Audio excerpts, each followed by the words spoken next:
ஏடி உங்க புது அன்னைக்கு உடம்பு சரியில்லைன்னு சொன்னாலே உங்க அம்மா வீட்டுல போய் இருமக்கா அப்படி நைஸா அவளை அங்க அனுப்பி விட்டுருவேன். அவளுக்கு உடம்பு சரியில்லைனா நம்ம எதுக்கிட்டி பாக்கணும்? அவளுக்கு சேர்த்து நம்மள பண்ணுவோம் பார்க்க முடியும்? எந்த சூழ்ச்சி எல்லாம் அவ அங்க அன்னிகாரிக்கு தெரியாது. அவ அவக்குள்ள போயிருவா, அவளும் சந்தோஷப்பட்டுக்கிடுவா. பரவாயில்ல, நம்ம மாமியாரு நம்ம அம்மா வீட்டுக்கு உடம்பு சரியில்லைனா உடனே அனுப்பி விடுதல. மத்த மாமியார் மாதிரி இல்லாம நல்ல போயிட்டு மக்கா சொல்லி சொல்லுதாலும் சொல்லி நினைப்பா பாத்துக்க. புது அண்ணி கல்யாணம் முடிச்சு ஆபீஸ் போக ஆரம்பிச்சாச்சு. ஒரு மாசம் முடிஞ்சு இன்னைக்கு சம்பளம் வரும்லாமா? ஆக 2000 ரூபாய் கொடுத்து தாரேன் நடி. ஆடிகள்ல துணி எடுத்துக்க உனக்கு. இவங்க அண்ணி வரக்கூடிய சவுண்ட் கேக்கட்டி. ராதிகா நல்லா இருக்கியாமா? எப்போ வந்த? நாங்க தேய் சம்பள பணம் புடிங்க.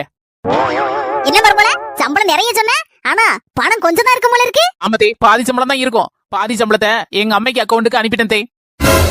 என்ன நினைச்சிட்டு இருக்க உன் மனசுல? உனக்கு கல்யாணம் முடிஞ்சாச்சு, முழு சம்பளத்தை இங்க தான் கொண்டு தரணும், என் கிட்ட தான் தரணும். உடம்பு சரியில்லாத என்ன எங்க அம்மா எப்படி தங்கன்னு என்ன பாத்துட்டு இருக்காங்க.